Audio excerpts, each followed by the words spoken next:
Todos encontraram? Filipenses, capítulo 1, a partir do versículo de número 12. Essa é a simples palavra do Senhor. O Evangelho é simples, mas a simplicidade do Evangelho não o faz menos poderoso.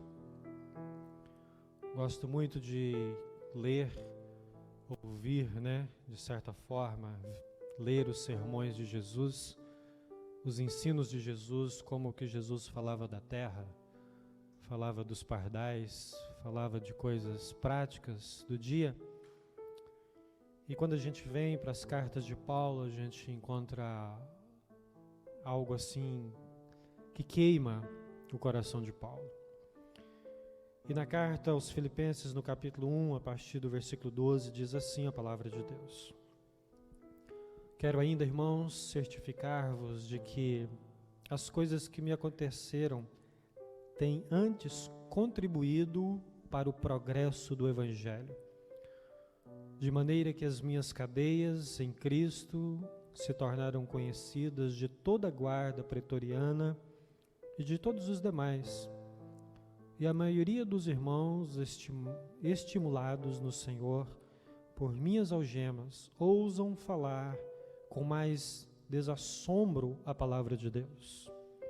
Alguns efetivamente proclamam a Cristo por inveja e porfia, outros, porém, o fazem de boa vontade. Estes por amor, sabendo que estou incumbido da defesa do Evangelho.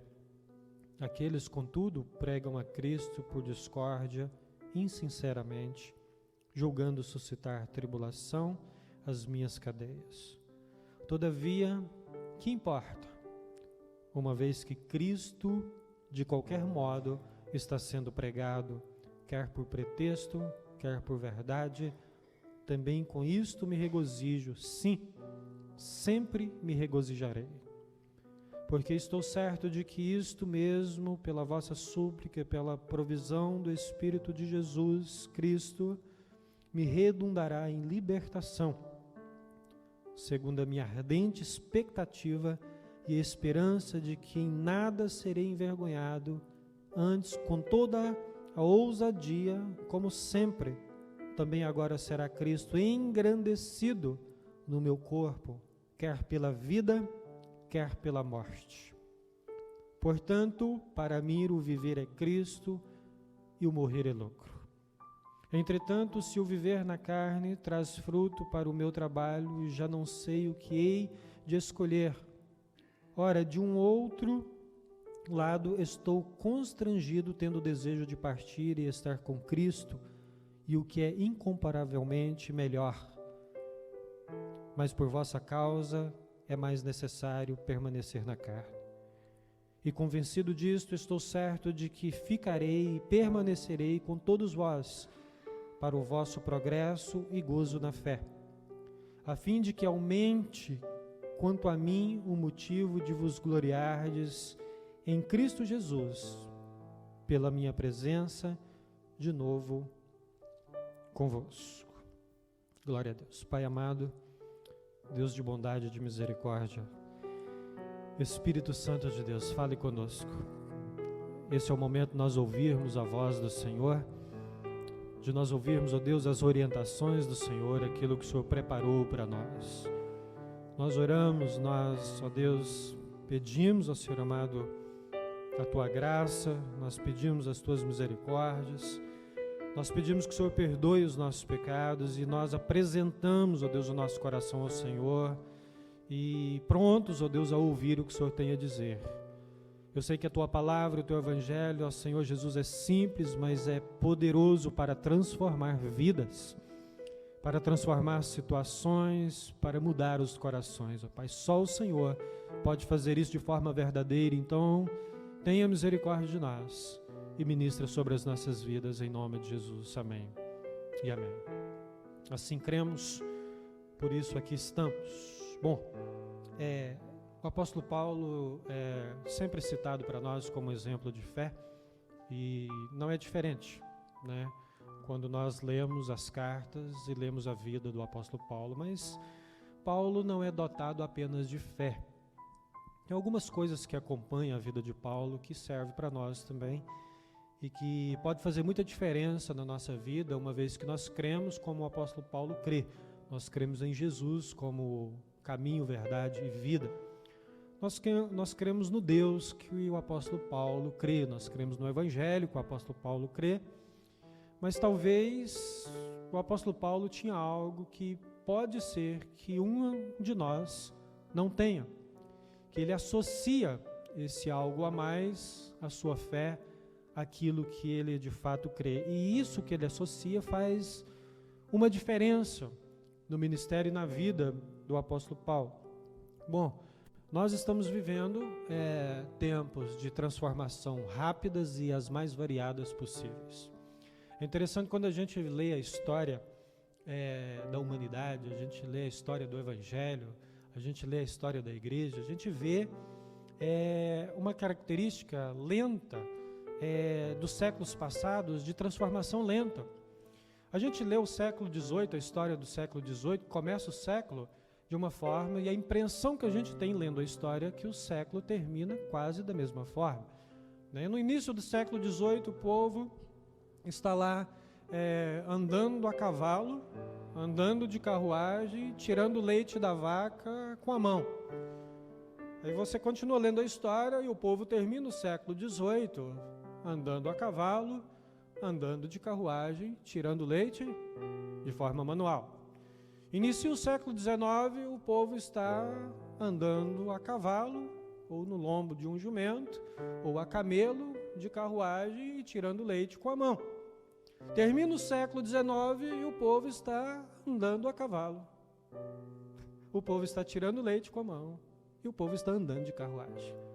Bom, mas nós vivemos um tempo agora bem diferenciado. Nunca na história de toda a humanidade. As transformações que nos aconteceram nos últimos 50 anos, talvez elas equivalem a 500 anos dos séculos passados.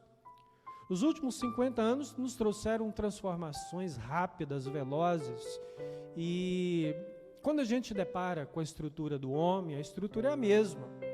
A mesma estrutura do século XVIII é a estrutura que nós temos hoje, de corpo, alma, espírito, de consciência, de complexos, de crises. Nós temos a mesma estrutura. Então, quando nós nos deparamos com essas mudanças rápidas, com esses acontecimentos rápidos, tem algo que é necessário para que a gente viva melhor na presença de Deus. O primeiro deles é a fé, isso é inegável, é o que está escrito na palavra, é o que ensina a palavra, mas tem algo também que nós podemos acrescentar que vai nos fazer viver muito melhor do que aquilo que talvez nós temos vivido até agora e que nós aprendemos com o apóstolo Paulo, porque isso que ele traz, esse ingrediente a mais que ele traz na vida dele, transforma a realidade de Paulo, transforma a realidade de um homem do século XVIII, transforma a realidade de um homem do século XXI e transformará a realidade de um homem do século XXII, se for o caso. Então, quando Paulo associa o entusiasmo com a vida, com a fé que ele tem, com aquilo que ele crê, a vida de Paulo se torna diferente.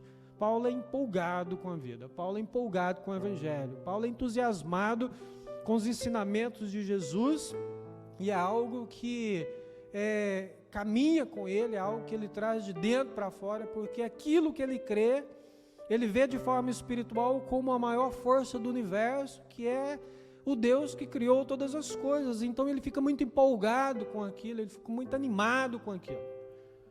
Pode ser muito diferente do que um otimismo simplesmente.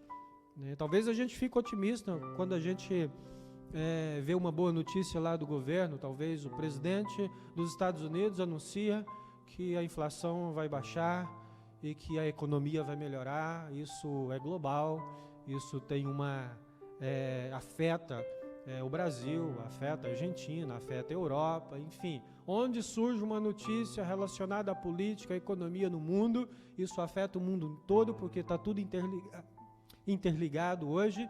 Então nós recebemos essa notícia e ficamos otimistas. As coisas vão melhorar, nós vamos produzir mais, nós vamos ter mais qualidade de vida, o custo vai baixar, então nós temos algo muito bom e a gente fica otimista com isso. Mas depois, no outro dia, você abre o jornal, ou você abre na internet, ou você assiste um noticiário, onde diz que começou uma guerra. Bom, começou uma guerra, as coisas vão ficar mais caras, né? O petróleo vai subir, é uma consequência também global, mundial, alimentos vão ficar mais caros. De repente você abre o jornal, começou uma pandemia. Bom, vai afetar o mundo inteiro, vai afetar as vidas, e a gente fica pessimista de novo. Talvez o otimismo e pessimismo, ele pode ser que ele esteja relacionado às circunstâncias, às notícias que nós vamos recebendo. Recebemos uma boa notícia, ficamos animados. Recebemos uma má notícia, ficamos desanimados. Mas quando a gente vê o entusiasmo, que talvez é algo mais consistente, pode ser que seja algo que venha de dentro para fora, é algo que habita a alma, que habita o espírito, ele é associado à fé. A gente vê isso na vida do apóstolo Paulo, a gente vê que as circunstâncias não mudam a trajetória de Paulo, que não muda a carreira de Paulo, não muda o que o Paulo crê, não muda o que o apóstolo está ensinando. E a gente precisa de um pouco disso para encarar a vida hoje. Bom, para que a gente precisa de entusiasmo com a vida? Para lidar com a realidade. Quando nós estamos entusiasmados, nós mudamos a realidade. Quando nós cremos no Deus que tudo pode também, nós não cremos numa teologia da prosperidade, onde Deus vai enriquecer todo mundo, mas nós cremos num Deus que está conosco, que nos sustenta, nos dá suporte, nos orienta, nos ensina, e nós tratamos isso com empolgação, com entusiasmo. Isso faz diferença. Imagina se você é um funcionário e na empresa você é um funcionário entusiasmado, você é empolgado com aquilo, você gosta daquilo, você ama aquilo que você está fazendo, você é um funcionário que faz diferença na empresa. E se você é assim na igreja, você faz diferença na igreja. E se você é um pai de família assim, você faz diferença na sua família. Você é um pai que comemora as conquistas do seu filho, você é um pai que comemora as pequenas conquistas, você é um pai que celebra com a família, você é alguém que celebra com Cristo as bênçãos, você é alguém que celebra as promoções, você é alguém que quando encontra uma dificuldade, você encara com algo assim, que vai além do otimismo, você encara como algo que é uma energia que te leva além, porque você está crendo que Deus está com você, você está entusiasmado com aquilo, e aquilo vai fazer você progredir. É o progresso da fé, é o progresso do evangelho, é o progresso seu, pessoal até. Então tem algo muito importante para nós, um ingrediente muito importante para nós, que a gente ficar empolgado, entusiasmado com aquilo que vem de Deus para as nossas vidas. E quando a gente lê a palavra, a gente lê dessa forma.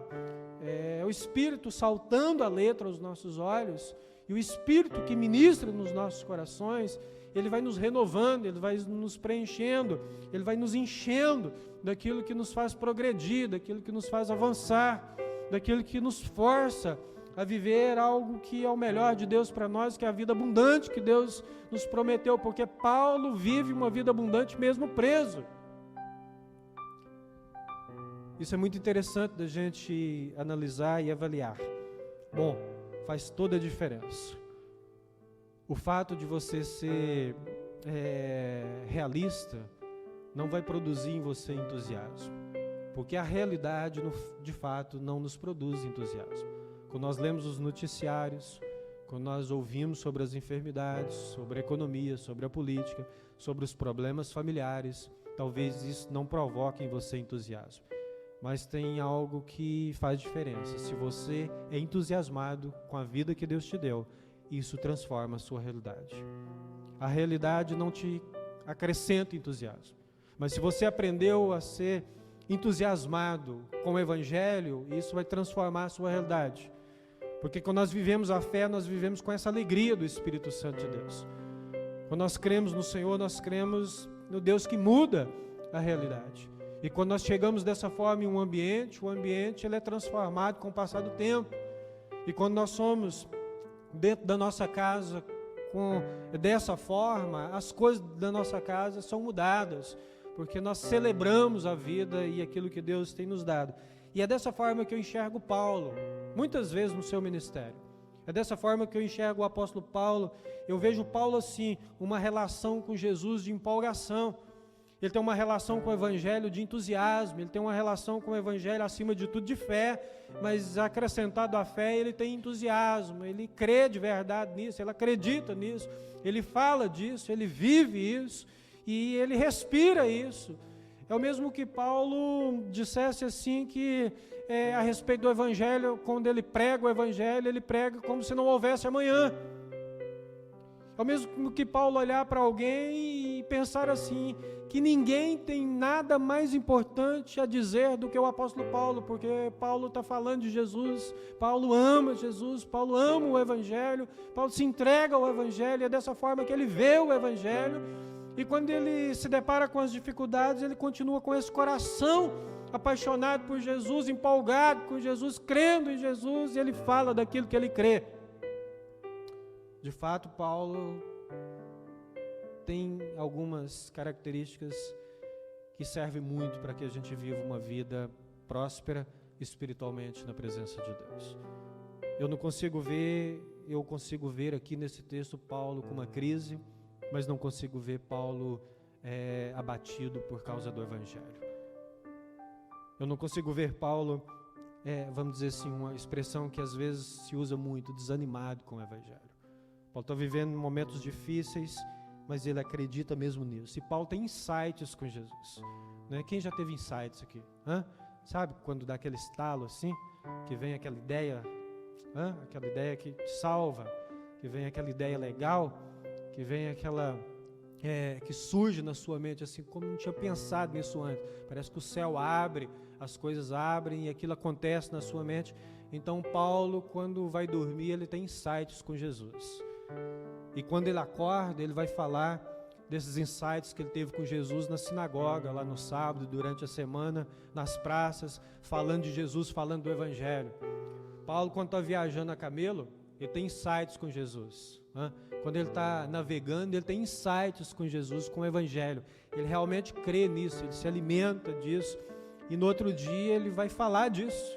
Ele continua cheio disso. Eu vejo Paulo assim, pegando um caderninho, né, e uma caneta, e quando ele tem um insight, ele anota, porque se ele não anotar, ele esquece. No outro dia, você não lembra mais, não é verdade?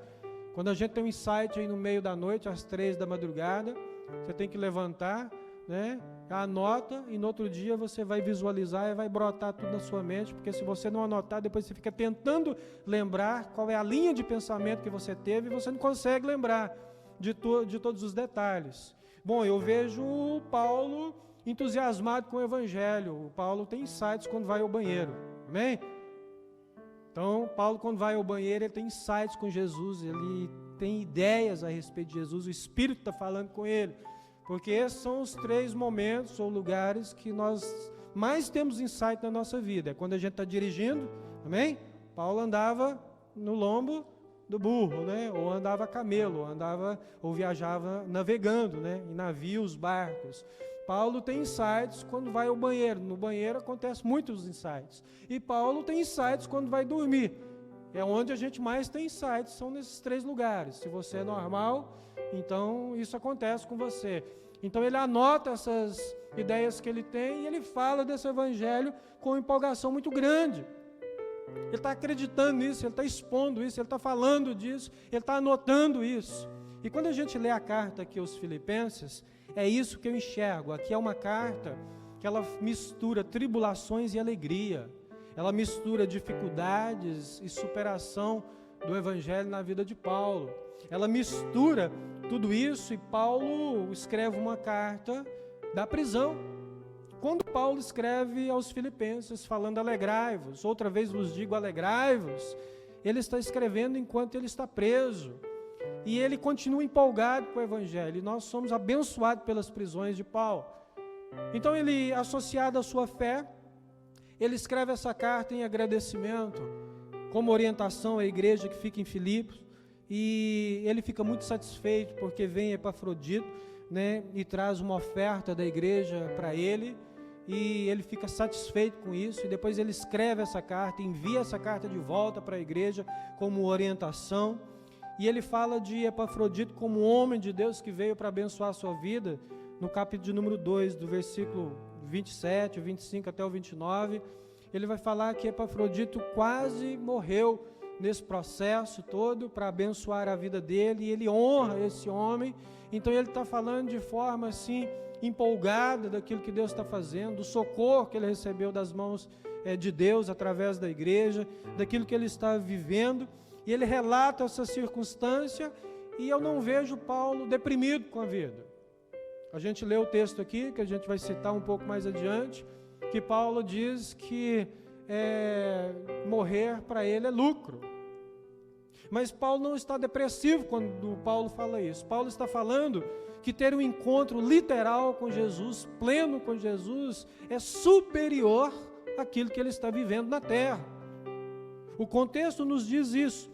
Então, eu quero que nós aprendamos acerca da vida do apóstolo Paulo nessa noite, sobre as suas cadeias, sobre os críticos de Paulo e as suas crises. Bom, a primeira coisa que nós aprendemos é sobre as cadeias do apóstolo Paulo, que nos abençoou profundamente, né? Ele nos diz assim no versículo de número 12: quero ainda, irmãos, certificar-vos de que as coisas que me aconteceram têm antes contribuído para o progresso do Evangelho. Versículo de número 12.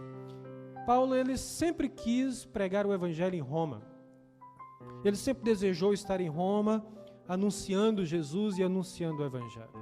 Ele queria ir até Roma. Ele expressa isso em Atos 19, 21, na carta aos Romanos 1, no capítulo 1, versículo 15, ele vai, de certa forma, falar desse anseio que ele tem de pregar o Evangelho. Ele tem expectativa, ele tem entusiasmo. Eu quero pregar em Roma, porque Roma é uma metrópole, porque Roma tem milhões de pessoas, porque muitas pessoas vão ouvir de Jesus, vão ouvir o Evangelho, e ele está empolgado com isso, ele tem expectativa a respeito disso, ele está sonhando com isso. Mas é interessante, Paulo não vai a Roma como evangelista. Paulo é enviado a Roma como prisioneiro.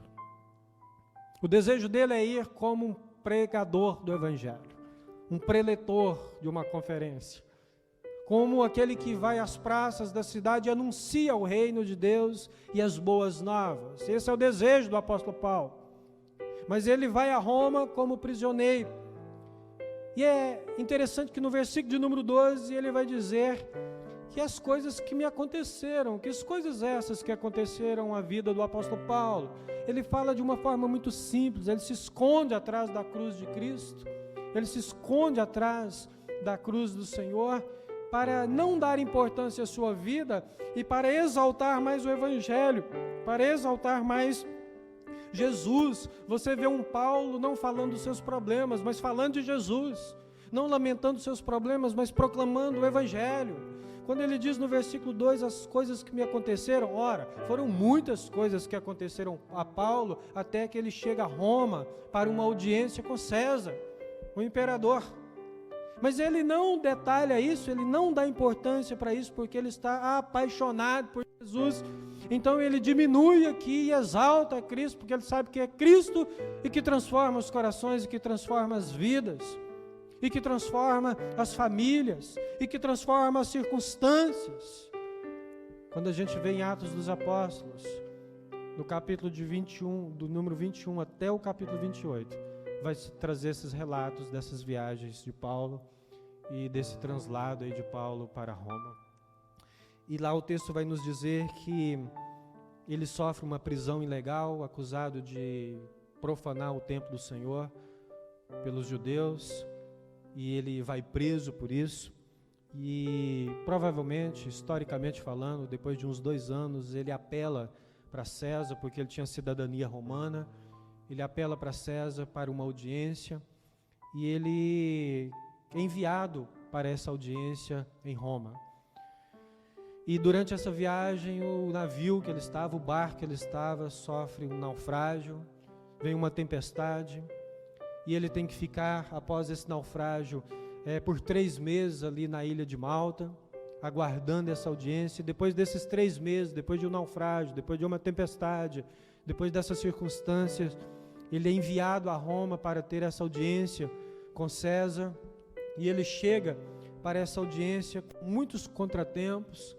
E quando a gente lê a história, e dependendo da ótica que você tem, você vai olhar para o apóstolo Paulo e dizer que é uma história de fracasso, que que é uma história de uma sucessão de problemas, que é uma história de uma sucessão de dificuldades e que isso não parece ser uma vida abençoada. Mas não é assim que Paulo enxerga. Ele enxerga a vida com fé e entusiasmo, com alegria do Espírito. Ele está enxergando em tudo isso o processo que Deus está trabalhando no seu coração para o progresso do Evangelho, porque ele tem expectativa para falar de Jesus e, de qualquer forma, ele está chegando em Roma como prisioneiro, e ele chega em Roma como prisioneiro e ele escreve algumas cartas.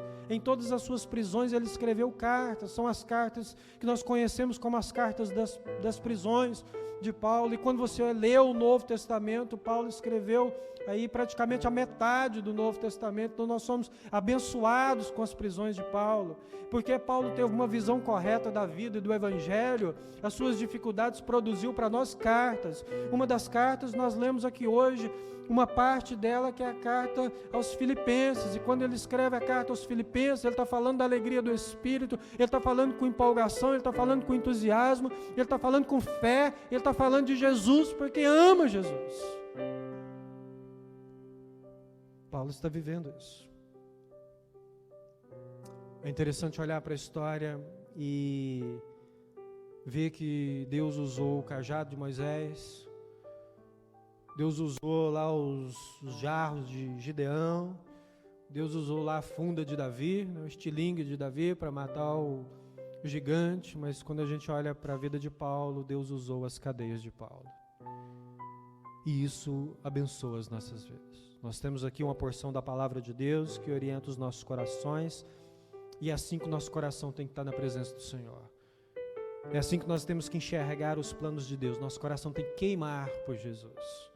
Paulo está vivendo na prisão, mas ele está queimando por Jesus. Ele continua apaixonado.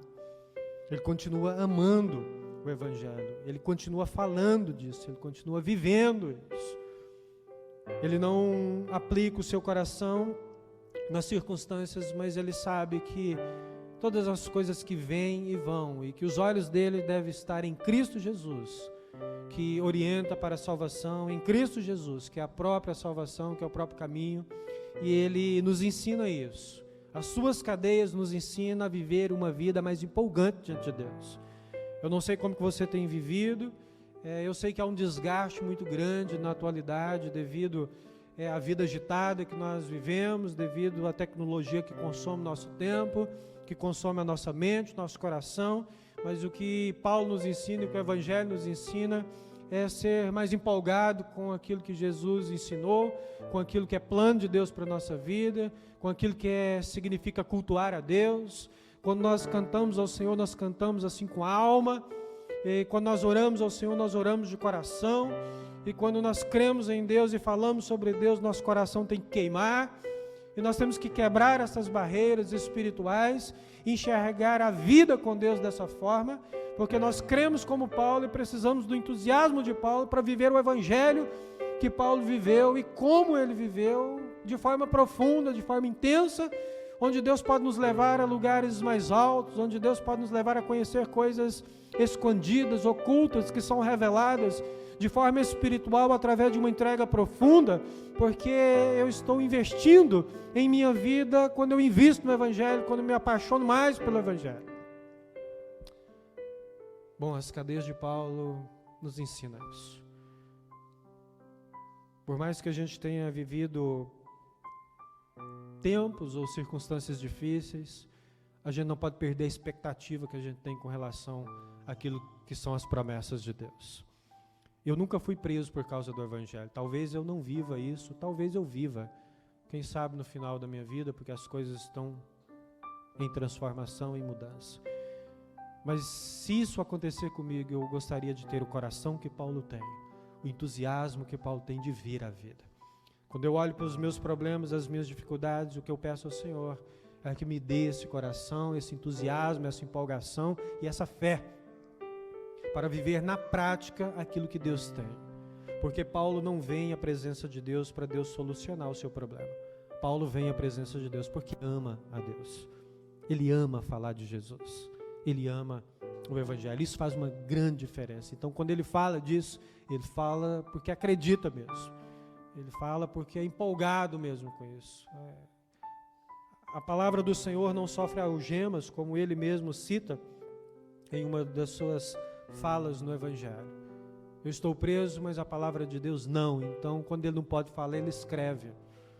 Então, quando ele não pode escrever, ele prega. Enquanto ele não está pregando, ele está orando. Ele está vivendo essa vida que Deus tem para ele. E Paulo enfrenta os seus críticos. O que é comum, o que é normal na nossa trajetória e na nossa vida. Né? De maneira, o versículo 13, de maneira que as minhas cadeias em Cristo se tornaram conhecidas de toda a guarda pretoriana e de todos os demais. E a maioria dos irmãos, estimulados no Senhor, por minhas algemas, ousam falar com mais desassombro a palavra de Deus. Ele cita aqui sobre o progresso do Evangelho na vida dos irmãos por causa que ele está preso em Cristo Jesus. O que ele sofre não produz nele um desânimo, um pessimismo, mas produz nele ainda mais fé. Então, do versículo 15 até o versículo 19, ele vai falar dos críticos, porque ele vai dizer assim: alguns efetivamente proclamam a Cristo por inveja. De certa forma, ele está citando aqui que ele teve alguns problemas com outras pessoas, que pessoas caluniaram Paulo por inveja do seu ministério, daquilo que Deus estava fazendo através da sua vida. E ele vai citar nesse versículo alguns que faz de forma de boa vontade, faz com sinceridade, mas outros não. Outros faz por concorrer com ele.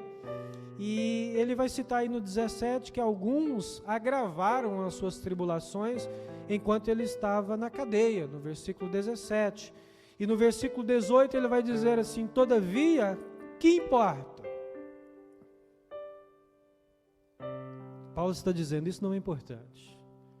O importante é que Cristo seja glorificado. O importante é que Cristo seja exaltado. Porque ele segue dizendo no versículo de número 18, todavia que importa? Uma vez que Cristo de qualquer modo está sendo pregado, o que importa é que estão falando de Jesus. O que importa é que estão falando sobre salvação. Então Paulo tem os seus críticos, mas deixa eu chamar a sua atenção para a vida e para as características de Paulo. Paulo era um colérico. E a única coisa que é capaz de lavar o coração de um colérico é o sangue de Jesus. Amém? Né? Quem aí que é casado com um colérico sabe bem sobre isso.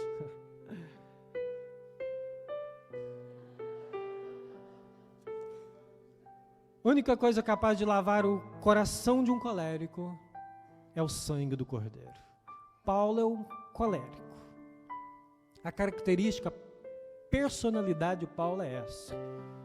O colérico ele tem algumas coisas assim particulares. Todos nós temos algo ímpar, sim, particular, que é característico da nossa personalidade. Mas o colérico é aquele que guarda rancor. O colérico ele é vingativo.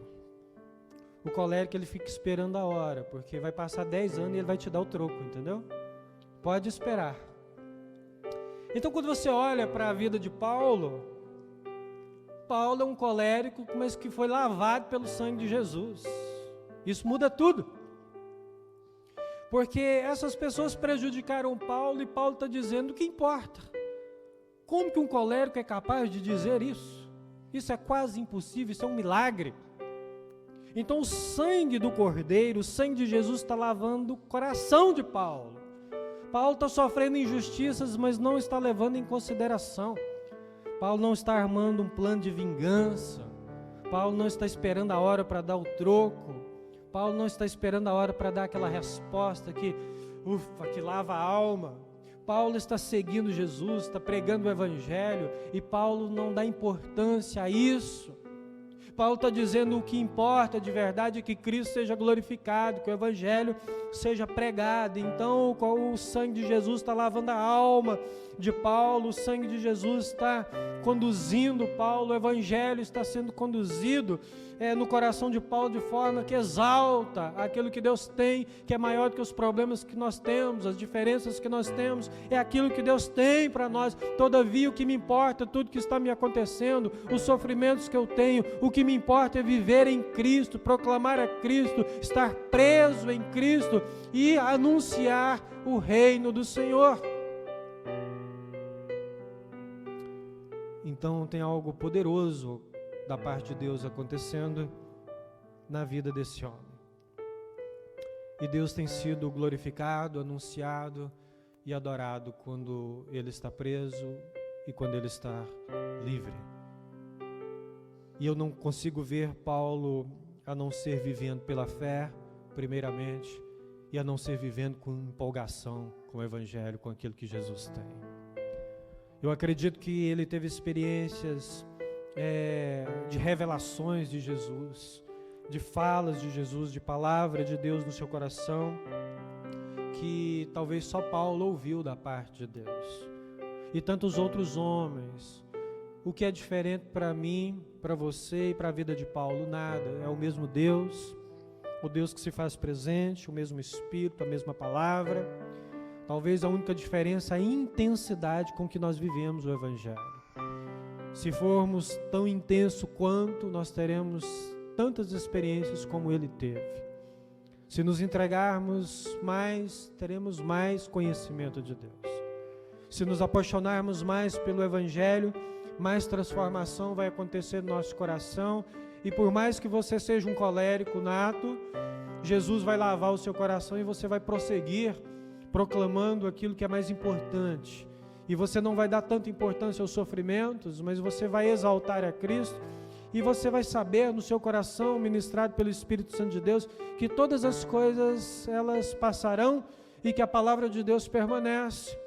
E que os sofrimentos eles estão produzindo um progresso do Evangelho em você, a ponto de levar você a ter uma vida espiritual melhor, um conhecimento maior de Deus, a estar mais apaixonado por Jesus agora do que antes. E quanto mais passa o tempo, mais dificuldades você enfrenta e mais tribulações você tem, isso te provoca perseverança.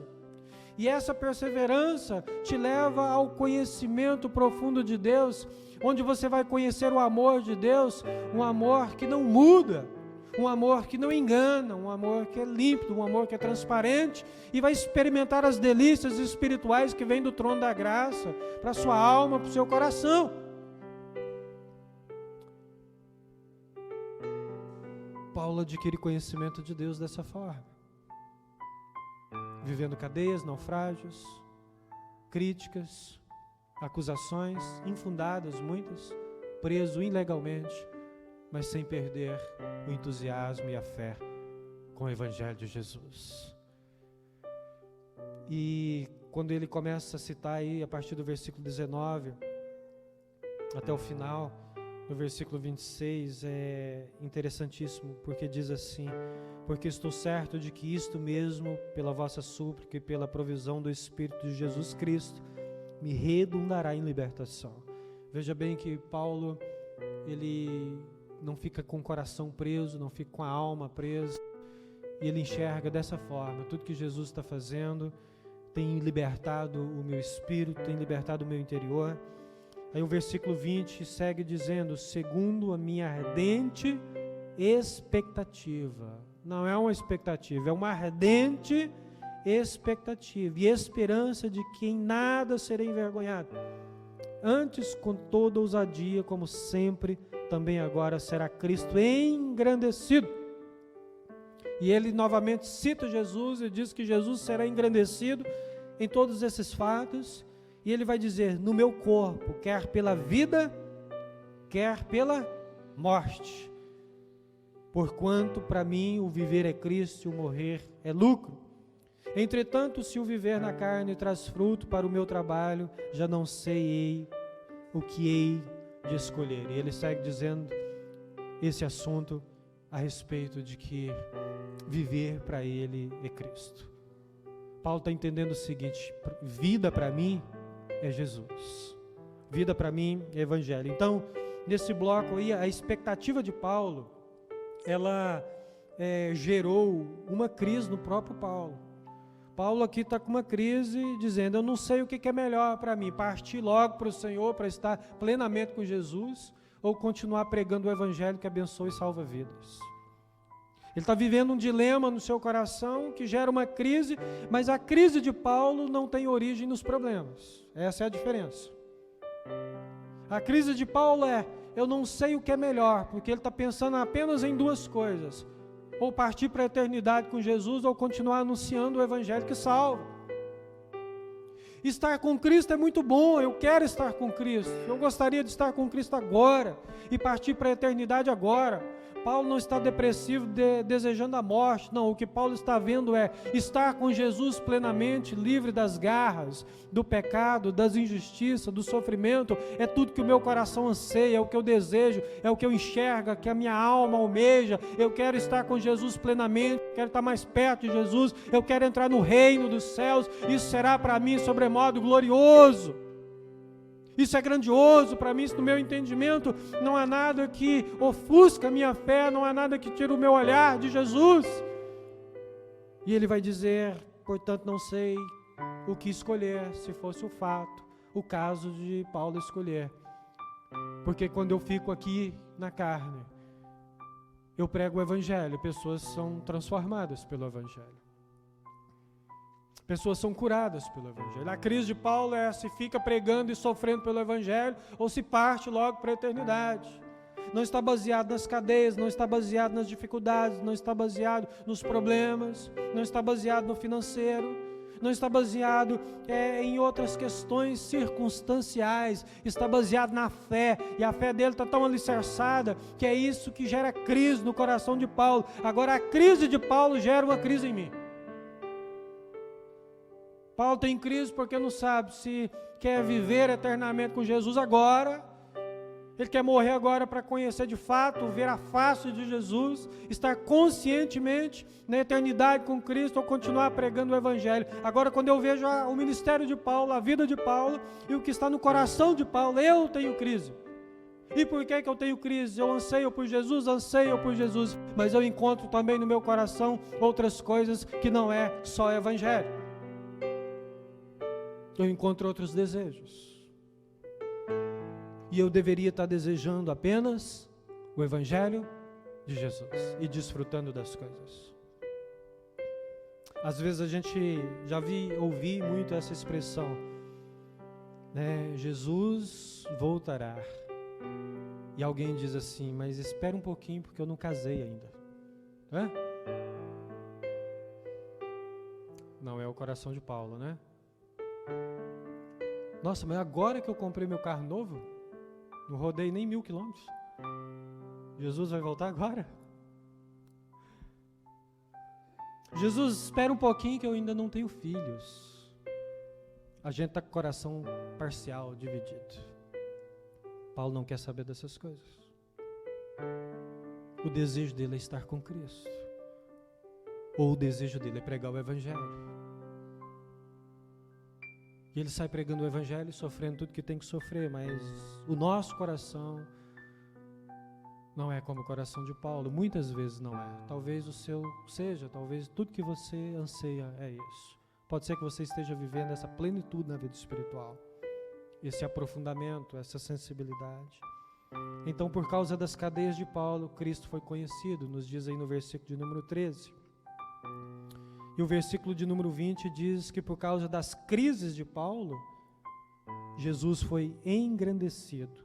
No versículo 13 diz que por causa dos críticos de Paulo, no versículo 18, os críticos de Paulo, o Evangelho foi pregado, Jesus foi pregado. Então, Cristo é conhecido por causa das cadeias, por causa dos críticos, Cristo é pregado, e por causa das crises, Jesus é engrandecido. Então, de qualquer forma que você chega na vida do apóstolo Paulo, Jesus é o centro. Jesus, a mensagem é cristocêntrica. O Evangelho está no centro do coração dele. Havia muitas possibilidades para Paulo, porque ele poderia até mesmo ser executado, sendo considerado como um traidor de Roma, do Império Romano. E por providência divina ele escapa disso, mas a alma, a mente, o coração de Paulo está totalmente tomado por amor a Jesus. Talvez a gente deva amar mais a Deus. Talvez o convite de Jesus para nós nessa noite é que você ame mais o Evangelho. É que você aqueça mais o seu coração, se achegue mais ao trono da graça, dobre mais os teus joelhos, que você se desprenda um pouco desse mundo e das suas conquistas, que Deus continue acrescentando e te abençoando, mas que o seu coração seja inteiro do Senhor e tomado pelo Evangelho, que venha arder pelo Evangelho, porque o corpo de Paulo foi tomado pelo Evangelho. Ele diz aí que Deus seja glorificado, seja na morte ou na vida. E ele diz aí, no meu corpo. Então o corpo de Paulo está tomado pelo Evangelho, o coração de Paulo está tomado pelo Evangelho, a alma de Paulo está sendo tomada pelo Evangelho. Tudo em Paulo pertence a Jesus, ele está vivendo isso como se fosse a última coisa do mundo, como se não houvesse amanhã, e de fato é aquilo que é mais importante, aquilo que é mais precioso. Então ele diz que Cristo está sendo engrandecido através da sua vida, aí no versículo de número 20, como o Filho de Deus pode ser engrandecido por homens pequenos, falhos e pecadores. Então a graça de Deus desce sobre ele, porque isso só é possível se o coração estiver tomado, se a mente estiver tomada, se o corpo estiver tomado pelo Evangelho e pela palavra poderosa do Senhor. Amém? Então a gente tem que viver isso com fé, é essencial a fé. Mas tem um ingrediente na vida que faz diferença, entusiasmo com a vida. Estou empolgado com aquilo que Jesus prometeu. Estou empolgado com a palavra do Senhor. Quando eu venho para um culto como esse, eu não estou indo para um velório, eu estou indo para cantar louvores a Jesus. Eu estou indo para adorar o Senhor. Quando eu vou para o tempo de oração, não estou indo por um martírio. Não é algo que é um peso para mim, é algo que se tornou um prazer. É um deleite, é onde a minha alma descansa, é onde eu encontro o refrigério, é onde eu ouço a presença, a palavra de Deus, a voz do Espírito Santo e sinto a presença de Deus. E quando tenho tribulações, que Jesus seja mais conhecido, que Jesus seja mais anunciado. Então há uma grande expectativa.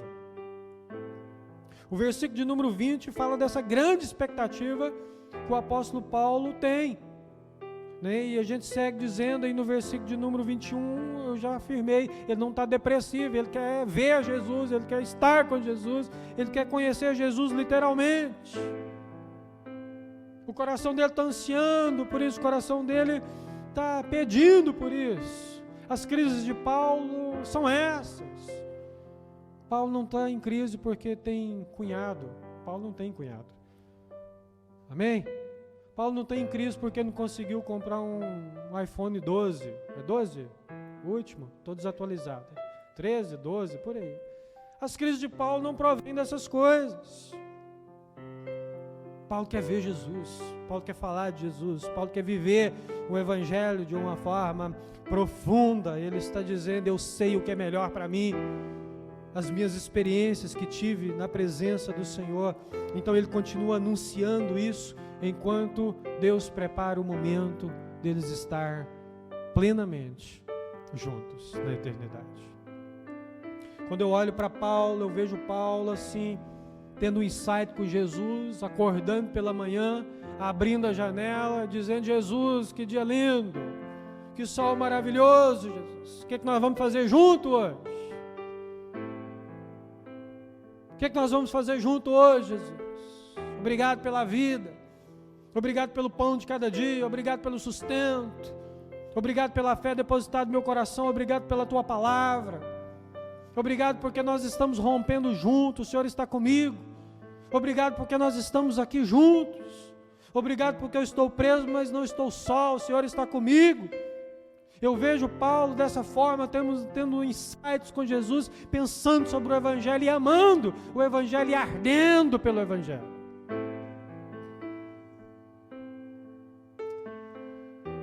Então, quando nosso coração está assim, tudo se torna diferente. Amém? Então, ele vai dizer que o viver é Cristo e o morrer é lucro. O problema, sabe qual é?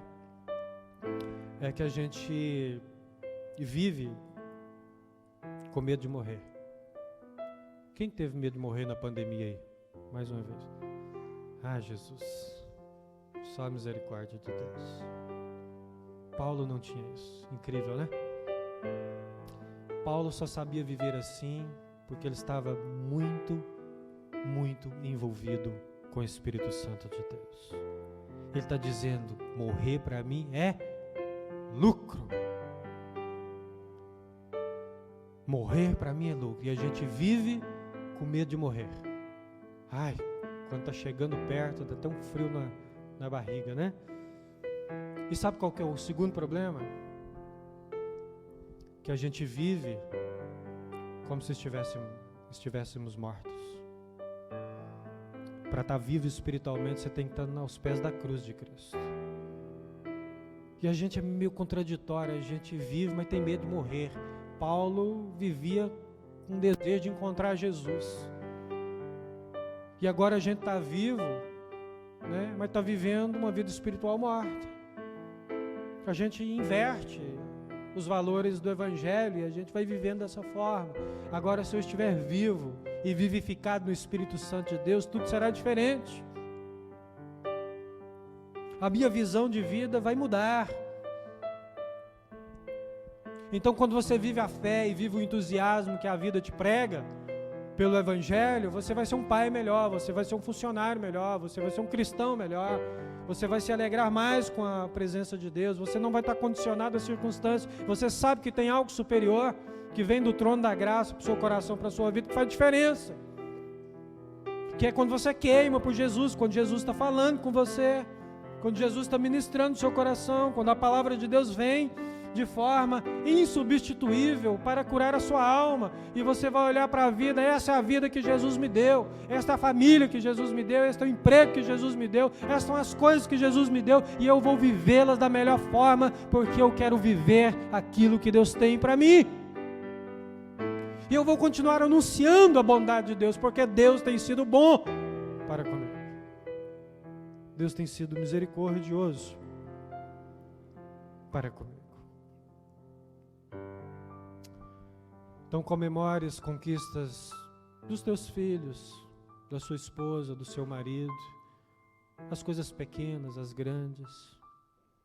Seja empolgado com a vida, seja empolgado com o Evangelho. Há tantas pessoas que ainda não tiveram uma experiência marcante com Jesus, que não sabem do que nós estamos falando, que ainda não sentiu isso, que o coração ainda não ardeu, que ele ainda está superficial, mas talvez você já conheça. Você já teve experiência suficiente para uma entrega maior, amém? Em nome de Jesus, que você não tenha pesar, né, das coisas que vão ficar como Paulo não tinha pesar. E eu olho para o meu coração e eu me vejo com muito pesar, né, no período ponto alto e crítico da pandemia. Uma das coisas que a gente pensa quando é pai são os filhos, né? Nossa, a gente pensa no filho, pensa na esposa, no marido, pensa na família, como que vai ficar? E o nosso coração vai sendo enredado nisso. É como se Deus não tivesse condições de cuidar. Não, eu preciso estar aqui porque eu preciso cuidar do meu filho, ele precisa de mim. É como se Deus não conseguisse cuidar do seu filho. E a gente vai tendo esses pesares, a gente tem uma conquista, nossa, mas agora que eu conquistei isso, e Paulo não tinha esses pesares no coração, né?